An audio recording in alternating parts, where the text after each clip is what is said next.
Hi everybody, welcome to my channel. My name is Hannah OJ and this is, I guess, kind of a review of Basketball Wives season 11 episode 3, but we're not going to do a breakdown like I usually do with reviews because really nothing much happened this episode, but I do have a few things to say. So Evelyn is talking to Shawnee about her having anxiety about marrying this man whose name I've forgotten. Evelyn met this guy through that show called Queen's Court. I've forgotten for the life of me the other two women that were on there with her, but it's essentially kind of like The Bachelor themed, and they call all these men and they pick one at the end who they get engaged to. So she's only with this guy for the sake of another reality show. But anywho, all I really have to say about Evelyn and this guy, she don't like this man. She don't want to marry him. And I think that it's because Evelyn likes a certain type. She likes the bad boys. She likes the Chad Johnsons and the Carl Crawfords of the world. And I feel like she's in a place where she knows that that's toxic and she understands that it's not good for her and she probably shouldn't seek it out at this point. But she can't help that that's what she likes. And I feel like this guy is a little too vanilla for her. He's a little too less than toxic, you know? Which is a shame because he seems like a cool guy. He seems like a really nice guy as well. Someone that would genuinely like do the most to treat you well, because the way he offered to fly out and see her just to make sure that they're all on the same page and she's cool, I was like, wow, it seems like a good dude. Too bad Evelyn don't want him though. I forgot to say this last time, but I'm kind of upset that British isn't on the show. Or Brit-Tish, which I call her sometimes because British with two T's, really. Anyway, not necessarily because I like her, because honestly I have my moments where I do like her, but then I feel like 70% of the time she just kind of acts like a bird. So it's not necessarily like I miss her or anything, but I feel like, why are you not getting the one person on the show who's got shit going on in their life right now? Unless she's just not allowed to film because of what she's going through. But I mean, Jen Shah was allowed to, so how come British can't? I don't know. It just feels like a waste to me. But yeah, poor British. She going to jail, innit? Yeah, damn. I guess 4 years is better than however many they were trying to throw at her. Was it 60 something? Ugh, Jesus. Anyway, she was doing big fraud, boy. There's me thinking that she was just a little bit, you know, struggling in the pandemic, did some things she probably shouldn't have done, you know, like I thought it was something kind of like that.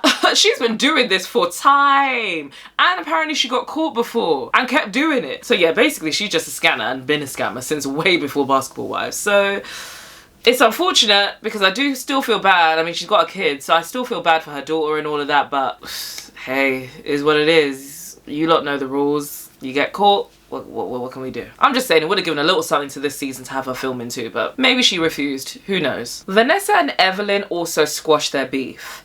I like the way that Vanessa was honest about the fact that part of why she reacted that way is because she was triggered because of her own homewrecker situation that's affected her family and herself, which is fair. And then when she went into detail about how it caused her to have a miscarriage, it really did make me empathize with her and have a deeper understanding as to why she might have lashed out in that way. Because when she got the call from her friend, I was so embarrassed for her. I was like, you can literally hear her friend on the other end of the call like, bitch, why are you doing the most? Like, I'm fine. I'm a big girl. I can handle myself. And it's literally like I said in my last review, any opportunities that she would have wanted to take to address Evelyn about everything that happened, I'm sure she's already done it or decided not to. Maybe she actually didn't confront her because she knows that at the end of the day, regardless of what happened, it's Carl that fucked up, not Evelyn, because Evelyn really don't owe her anything.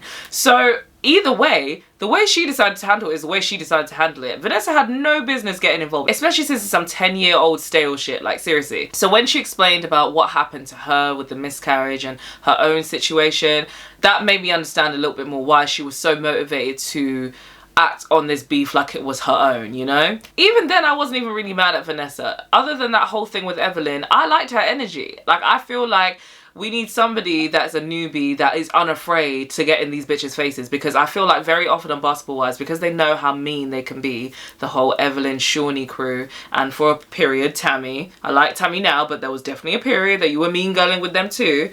Because of that whole dynamic, I feel like a lot of the new girls that come, and Jennifer, I forgot about her, can't forget Jennifer.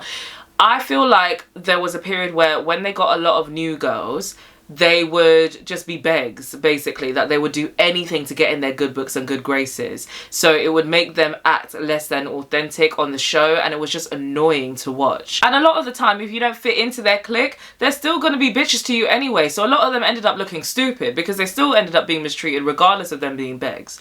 So I was actually really glad to see Vanessa kind of come in and didn't really give a fuck about necessarily pleasing anybody or having to assimilate or fit into a certain crowd just to be on the show. You can tell that that whole idea of there being a hierarchy with basketball wives and girlfriends and side chicks and affiliates of basketball players, you can tell that the wives really consider them like above them fundamentally. And I find that so odd. Like, I get that you are an actual basketball wife, so for the sake of the show, yeah, sure, we can say there's a hierarchy.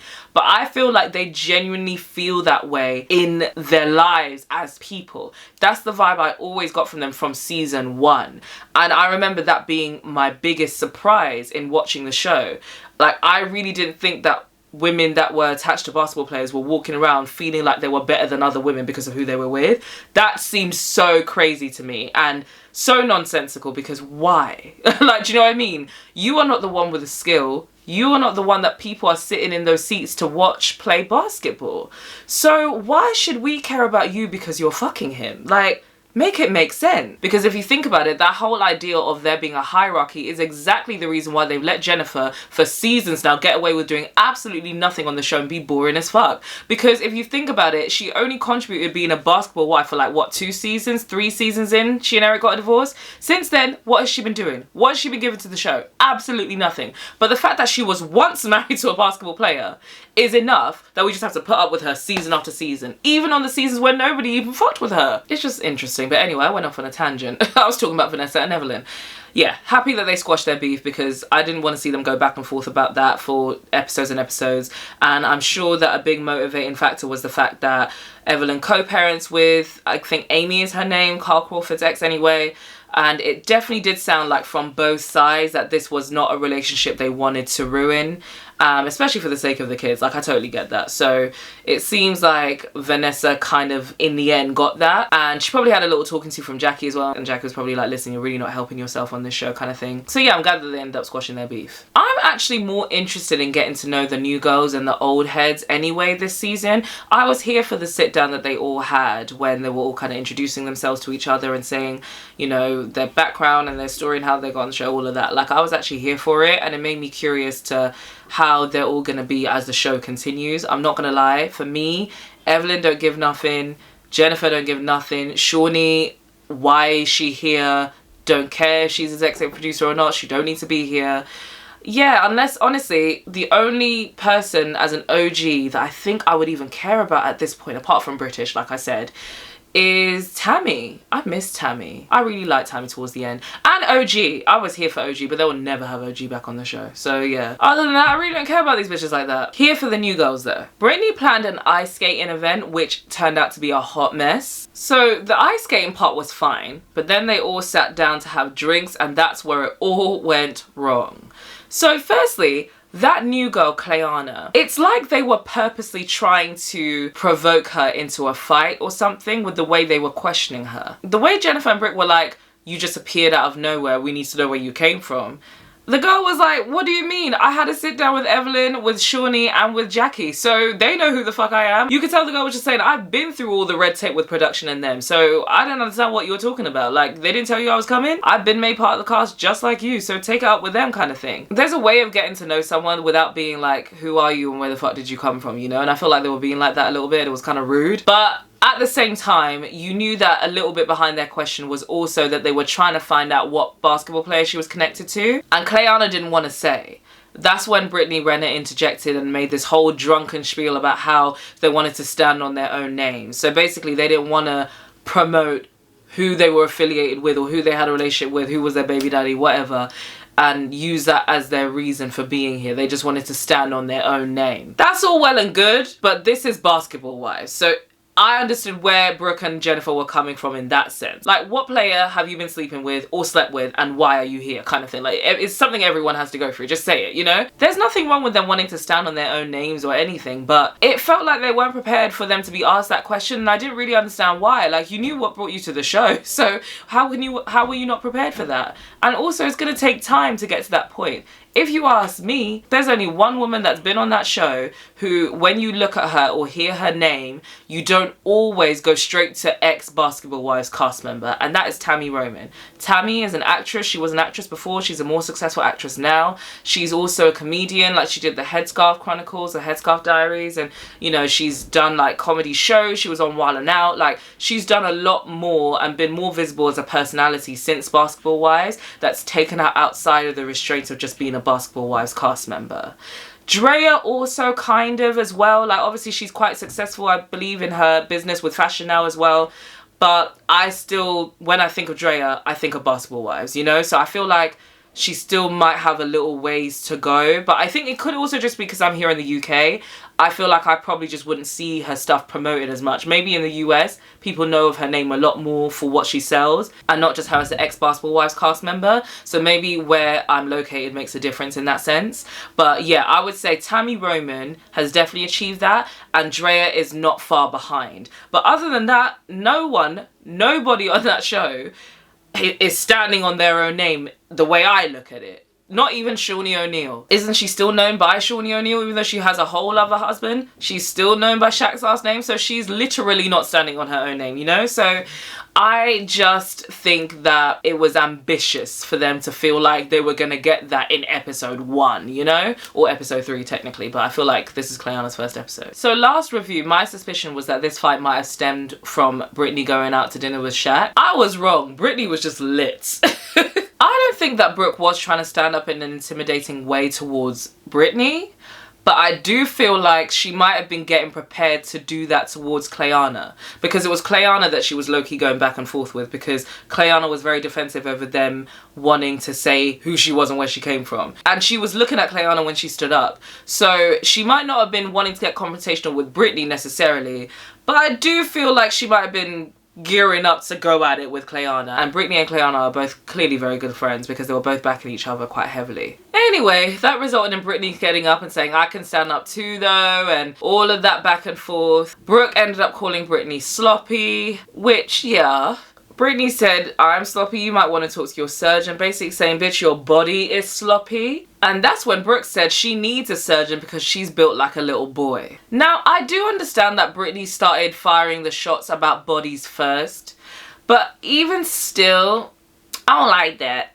Read the room, Brooke. We're trying to get the young girls away from the BBL table in 2023. Like, firstly, that comment was so ignorant to me. Brittany is not built like a little boy. She has a naturally slim body, but she has ass and titties. So she's literally not built like a little boy. She's just slimmer. And she's clearly proud of it. Hence why she hasn't had plastic surgery. I think that's a good thing, not a bad thing. Brooke, on the other hand, is naturally beautiful, but for some reason felt the need to make herself look like a Barbie doll. But that doesn't mean that every girl needs to follow suit. Some people are happy with the way they look naturally, believe it or not. And I also thought it was funny that she said again that she's built like a little boy and called her a whore. It was just really funny to me, because it's like, well, clearly if that's true, a lot of men like it. So it's kind of like, who are you really gagging, you know? But yeah, that's why I wasn't really mad at Brittany throwing the drink in Brooke's face. Even though Brooke was right about her being sloppy drunk, I felt like that shot was enough to get you a drink in the face. I was surprised that Brooke didn't retaliate though. So I do believe her when she says that losing her daughter has motivated her to change her behaviour a little and kind of pick her battles, even when it just happens like that, when she wasn't necessarily looking for it, at least with that person. However, she did say she was going to get her lick back, so I guess we'll have to stay tuned on that one. Anyway, I'm already here for Clayana because she's about to push Jennifer in her titty next week. That clip tickled me so much. I don't know why, I had to rewind it a couple times. It made me laugh. Also, if there's one pet peeve I have with reality shows, well, 150, whatever, but one main one is I hate when the women are like, I didn't sign up for this. I did not sign up for this. Bitch, it's Basketball Wives. You literally did sign up for this. What did you think was going on here? Did you think it was going to be afternoon tea at the Ritz with the royal family? Like, bitch, you signed up to be on a ratchet reality show. You absolutely signed up for this. Stop acting brand new. Like, let it be one or the other. Do you want to be depicted like this or do you not? If you don't be on a reality show. It's that simple. I just really hope we eventually stop hearing, I did not sign up for this. It kind of took me back to Real Housewives of Potomac where Wendy was like, Giselle, I didn't sign up for this, with the whole Monique Candace situation. And I love Wendy. But when she said that, I was like, girl, yes you did. It's Real Housewives of Potomac. It might be a classier reality show, but at the end of the day, the whole concept of a reality show is that a combination of the cast and production purposely invoke reactions within you that are negative to get you to fight, to get you to argue, to get you to act negatively in some way. So regardless of what type of reality show this is, you know that realistically it's very likely that it could all go a bit left and then you could end up throwing hands. If you didn't want that, you wouldn't be on the show. Please do comment below and let me know what you thought of the review and of the show, and also subscribe to my channel for more reviews. I'm gonna, for the next couple months, probably gonna be doing more reality shows, just as an FYI for anyone interested. So right now I'm doing Basketball Wives. I will also do Real Housewives of Potomac and Married to Medicine when it comes on. You should also follow me on TikTok, you guys, because I do reviews of other shows. I do Married at First Sight and Big Brother for anybody in the UK, anyone in the US, or anyone in the UK that watches this type of shows. I'm going to start doing Real Housewives of Salt Lake City and Real Housewives of Beverly Hills on TikTok now that it's back as well. So yeah, just check me out, you guys. I'm Hannah OJ on everything, and subscribe to my channel for more full detailed reviews. But yeah, in the meantime, bye.